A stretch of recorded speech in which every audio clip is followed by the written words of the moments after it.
How fast can you get Santa his milk and cookies in Stardew Valley? What's that? That question has never crossed your mind before? You didn't even realize you could leave out milk and cookies for Santa? Well, I bet you feel foolish because there is an entire speedrunning category with 7 entire runs on the leaderboard dedicated to just this. And today, I intend to join their ranks.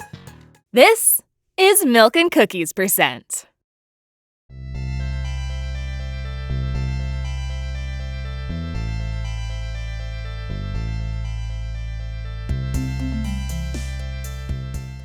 A little Easter egg was added with the 1.6 update.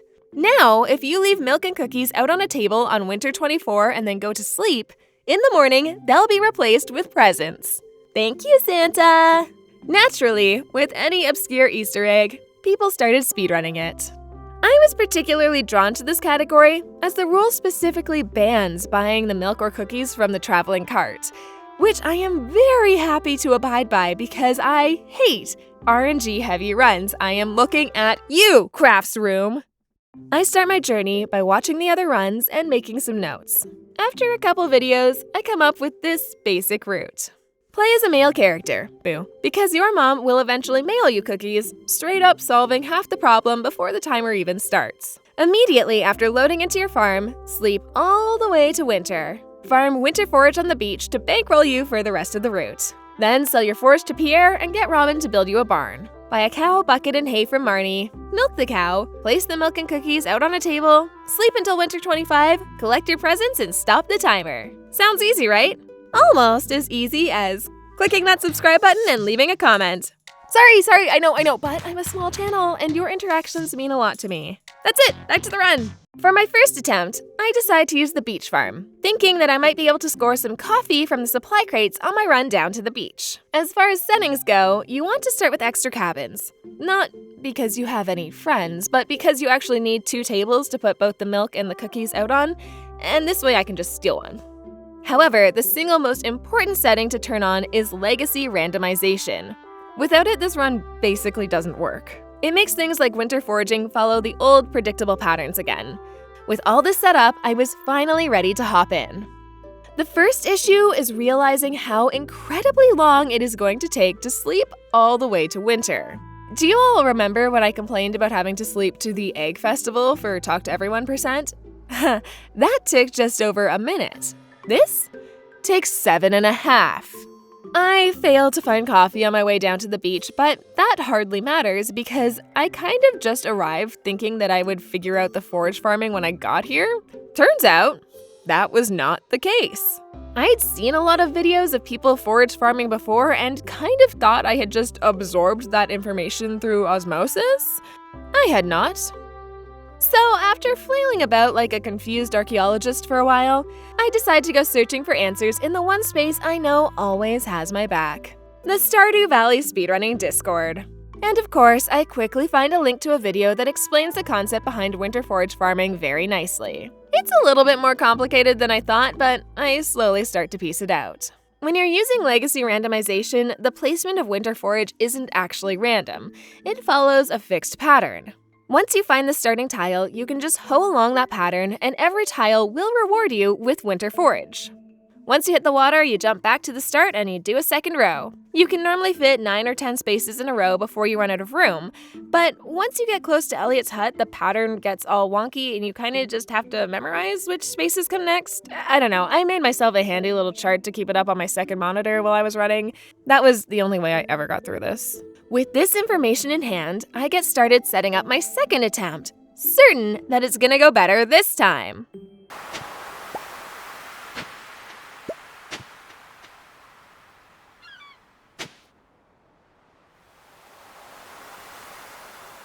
Wait, why didn't that work? My third attempt, I actually finished.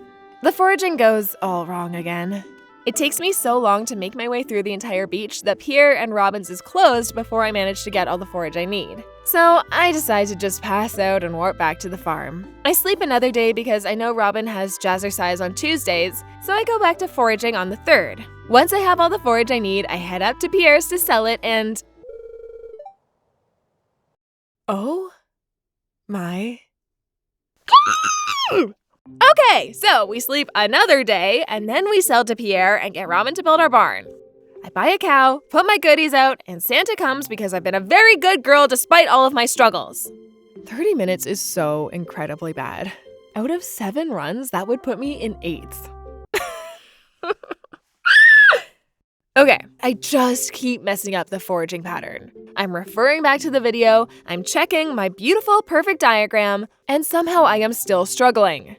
After way too many attempts, I finally do the full foraging in a single day for the very first time. It's incredible how much of a difference that makes to your overall time. This becomes my new PB by like 5 full minutes at 21 minutes, 39 seconds. But there is no consistency. Some runs feel amazing, and some I get to the end and realize I am just short enough on money that I can't afford the 5 hay I need to grow my cow, which is a really fun way to lose 20 minutes of your life. I finally resort to mods and boot up CJB Cheats. It lets me just skip ahead to winter so I can practice this properly without spending 8 minutes sleeping.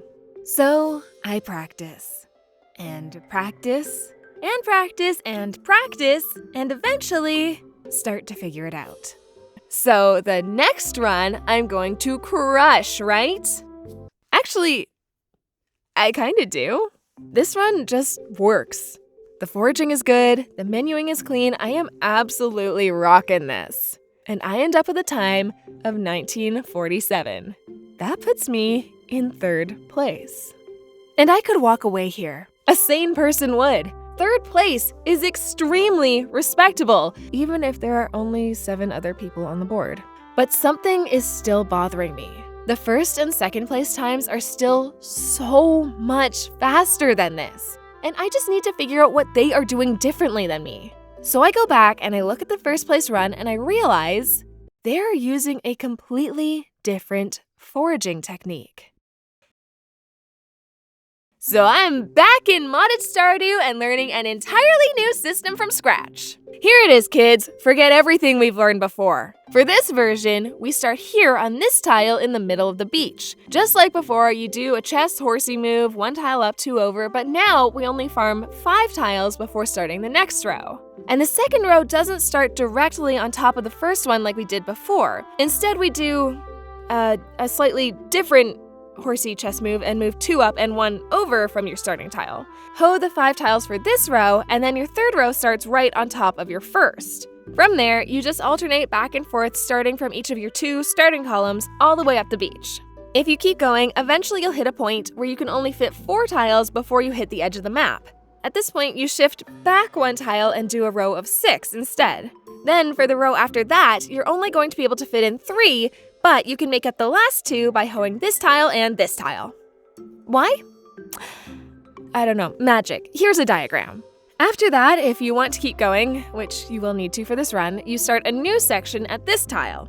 You should still be in rhythm with the pattern, so the first hoe on this tile will give you forage again, and then you just continue upwards like before. From all my testing, you need about 90 snow yams and 90 winter root to finish the run. So we need to just about fully complete both of these columns. A couple practices later and I'm feeling great. I try a full run and it doesn't really save me a whole lot of time. The problem is that the first 2 runs are just way better at this foraging than I am. One thing I think I can improve is my start. Up until now, I've been manually rearranging my hoe and my pickaxe so they sit next to each other in my hotbar so I can just scroll between them faster. But this wastes precious seconds. So I figure I can just skip that entirely by rebinding the keys. Hoe gets mapped to Z, pickaxe gets mapped to C, and then I realize I can map the interaction button to X. So now I can just rock my fingers back and forth across these 3 keys. Throw a couple spacebar taps in there to cancel animations, and suddenly we are flying. But we don't stop there. There are actually 2 standard versions of the animation canceling rebinding that people use. One of them is called Pulse, which is what I've been using. The other is 3-to-1. I honestly don't really know the difference between them, except that the instructions label Pulse is easier to learn, but 3-to-1 faster to use while moving. And since this is a whole speedrun around moving and hoeing, I switched to 3-to-1. This definitely introduces a new learning curve as the timing immediately feels different. So I install a mod that's designed to help practice animation canceling.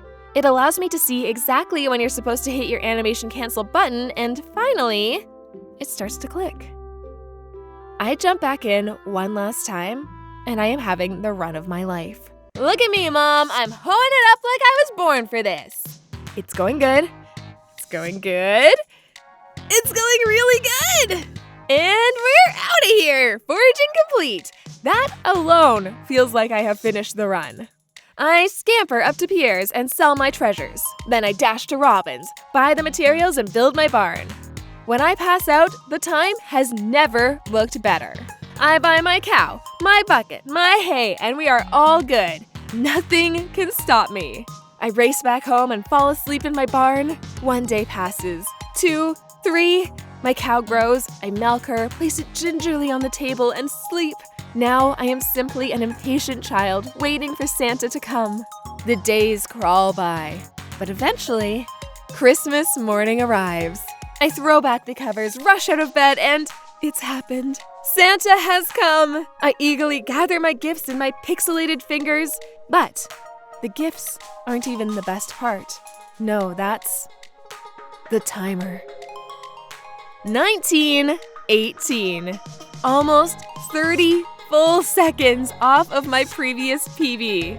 I proudly skip over to speedrun.com to check my time against the others. It is still third place.